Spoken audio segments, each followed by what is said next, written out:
بسم اللہ الرحمن الرحیم شهر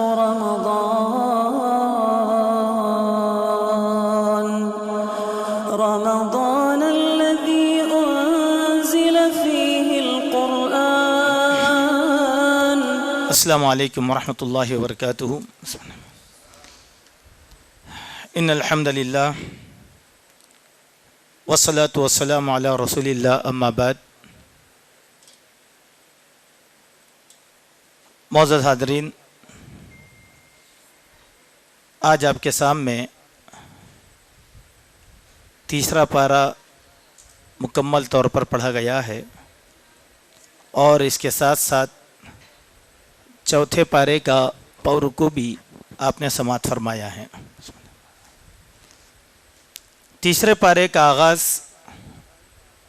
انبیاء کی فضیلت کے تذکرے سے ہوتا ہے کہ اللہ تبارک و تعالیٰ نے ایک نبی کو دوسرے نبی پر فضیلت عطا فرمایا ہے. تلک الرسل فضلنا بعضهم علی بعض، کہ ایک نبی کو دوسرے نبی پر فضیلت عطا کیا ہے. جیسے اللہ تبارک و تعالیٰ نے حضرت موسیٰ کو کلیم اللہ بنایا کہ وہ اللہ تعالیٰ سے بات کرتے تھے، اور حضرت عیسیٰ کو روح اللہ بنایا کہ بغیر باپ کے اللہ تبارک و تعالیٰ نے ان کو پیدا فرمایا اور ان کو معجزات عطا فرمائے. جیسے موسیٰ علیہ السلام کو معجزہ دیا تھا ید بیضا اور لاٹھی کا، اور حضرت عیسیٰ کو معجزہ دیا گیا تھا کہ وہ اندھے کو بینا بنا سکتے تھے اور کوڑی کا علاج کیا کرتے تھے. مردے کو زندہ کرنے کا معجزہ ان کو عطا کیا تھا، اور ماں کی گود میں گفتگو کرنے کی طاقت اللہ تبارک و تعالیٰ نے انہیں عطا فرمائی تھی. اسی طریقے سے حضرت ابراہیم کو اللہ تعالیٰ نے خلیل اللہ بنایا اور ان کے ذریعے سے کعبۃ اللہ کی تعمیر کروائی. حضرت اسماعیل علیہ السلام کو ذبیح اللہ بنایا کہ اللہ تبارک و تعالیٰ کے لیے وہ قربان ہونے کے لیے تیار ہو گئے. حضرت داؤد علیہ السلام کو اللہ تعالیٰ نے خلیفۃ اللہ بنایا کہ داؤد علیہ السلام کو بڑی بادشاہت اللہ تبارک و تعالیٰ نے دی، جس میں انہوں نے عدل و انصاف کی حکمرانی کی.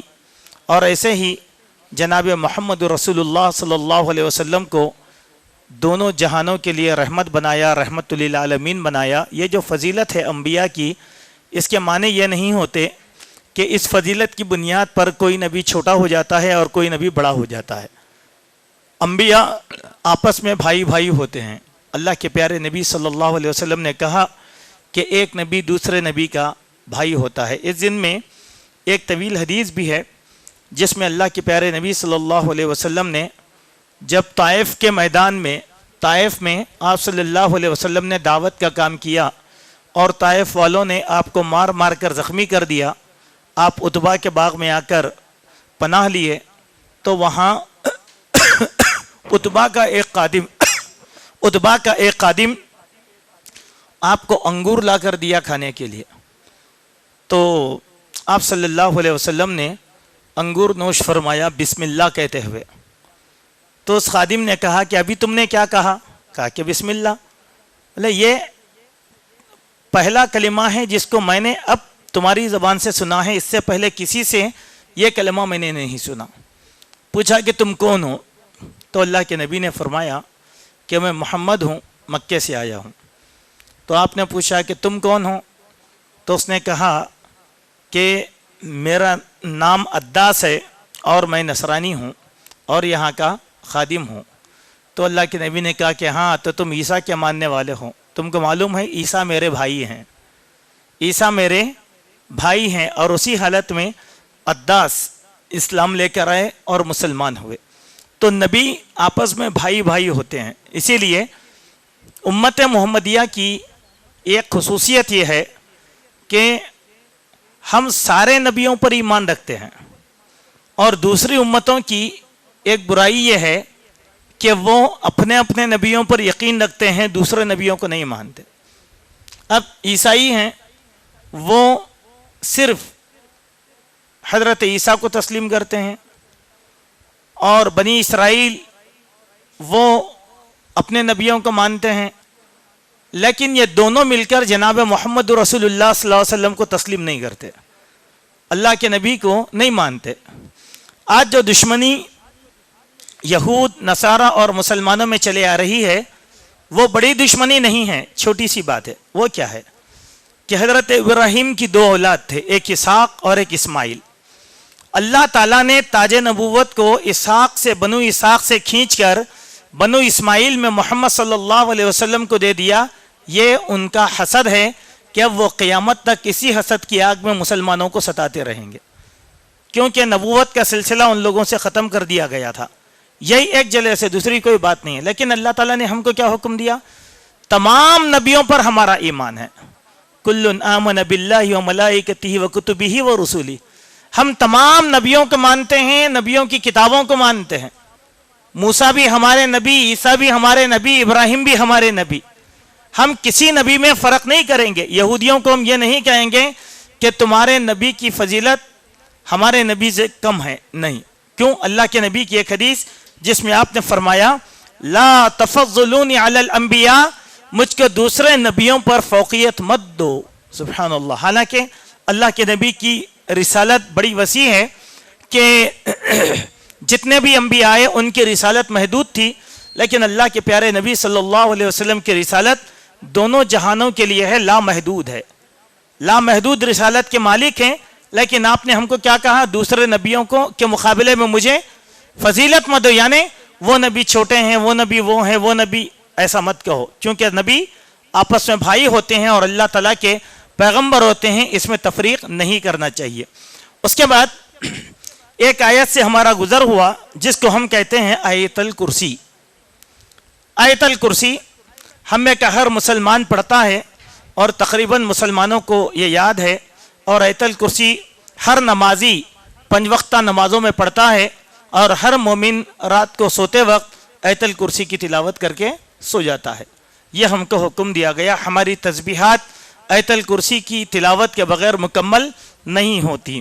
لیکن آیت الکرسی کیا ہے؟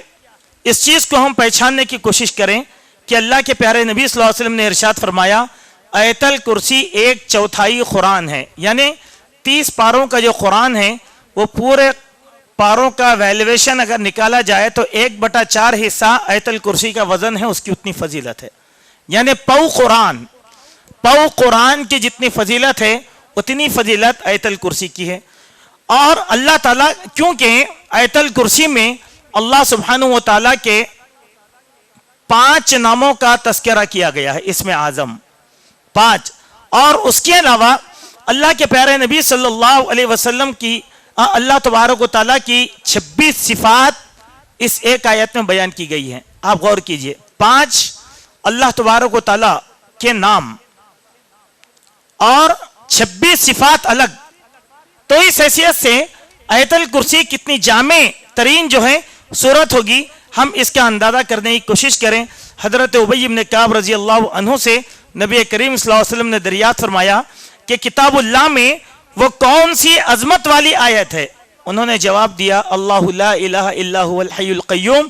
تو آپ نے فرمایا، سینے پر شاباشی دے کر کہا کہ اے ابو المنذر تم کو علم مبارک ہو، توحید کا جتنا علم ہے وہ علم آیت الکرسی کے اندر اللہ تبارک و تعالیٰ نے پنہا کر دیا۔ اگر کوئی آدمی توحید اور شرک میں فرق محسوس کرنا چاہتا ہے تو وہ آیت الکرسی کا گہرائی کے ساتھ مطالعہ کرے تو انسان کو اپنے شرک کا پتہ چل جائے گا کہ وہ کہاں کہاں پر شرک کر رہا ہے۔ گویا یہ توحید کی انتہائی عظمت والی آیت ہے، اس کے پڑھنے کی وجہ سے شیطان ہم سے دوری اختیار کرتا ہے اور شیطانوں کو اور برے اثرات کو مار بھگانے کا ایک ذریعہ آیت الکرسی ہے۔ اس کے بعد آیت نمبر 256 میں اللہ تبارک و تعالیٰ نے اس بات کا ارشاد فرمایا کہ طاغوت کا انکار کیا جائے۔ طاغوت کس کو کہتے ہیں؟ اس چیز کو سمجھنے کی ہم کوشش کریں کہ جو بھی انسان طاغوت کا انکار کرتا ہے وہ توحید کے مضبوط کڑے کو تھام لیتا ہے۔ جو طاغوت کو اختیار کر لیتا ہے تو وہ انسان کمزور ہے اور وہ انسان افکار اور نظریات کا شکار ہو جاتا ہے۔ طاغوت کے بارے میں مفسرین نے جو باتیں کہی ہیں